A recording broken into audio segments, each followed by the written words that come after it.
So the Houston Rockets and the Los Angeles Lakers face off in round two. I could see this going either of one or two ways. I'm not really sure which way it's going to go, but I already have my pick for who I'm going to roll with for this playoff series.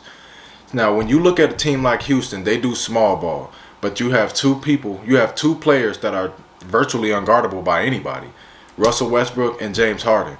They're polar opposites in a sense. Like Russell Westbrook is more of a slasher, getting the lane. He does his thing closer to the bucket, but he's freakishly athletic.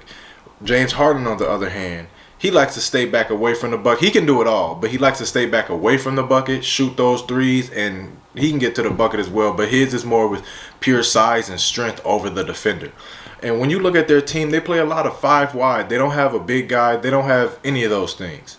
Now, the Lakers, on the other hand, the things that they have going for them is that the LeBron James mismatch with anybody who tries to guard them outside of Robert Covington. You have Anthony Davis mismatch. His matchup will be Anthony Davis versus PJ Tucker. The height difference, but there's PJ Tucker has that lower quickness. He won't be able to bring the ball down as low, things like that.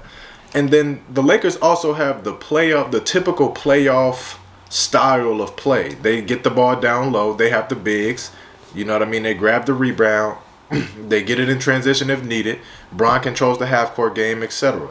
Houston, on the other hand, they like to run and gun, shoot a lot of threes. Literally, last game in game in 6 and 7 of their last series, they shot over 100 threes.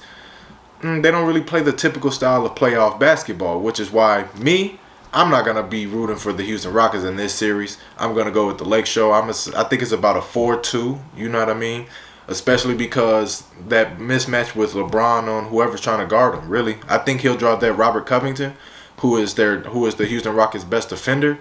But when you go into a matchup and you only have one player that can do something with Bron, especially with his physical stature and his IQ of these playoff situations, that's not really the greatest thing, and you just can't bet against Bron in situations like that. Houston, on the other hand, they can win only if Russell Westbrook and James Harden play complete games. This can be a 7-game series. I can see the Houston Rockets winning it if they play their style of ball and they play it well, because KCP and Alex Caruso, can they really guard Russell Westbrook and James Harden? I don't really think so. I ain't gonna lie to you. I don't think that's gonna happen. I think where Houston will have to do something different is where they'll have their role players have to step up like they did in that Game 7 versus Oklahoma City. Now, we have seen his role players do some amazing things, like Eric Gordon dropped 50 earlier this season. Robert Covington just came in with a huge 20 in that clutch free throw to put them over the top of Oklahoma City. Austin Rivers dropped 41 earlier this playoffs. So they have the team to do what they want to do, but the Lakers have the experience. I'm not sure if Rondo is playing tonight, but you have LeBron James, you have Anthony Davis, you have Dwight Howard.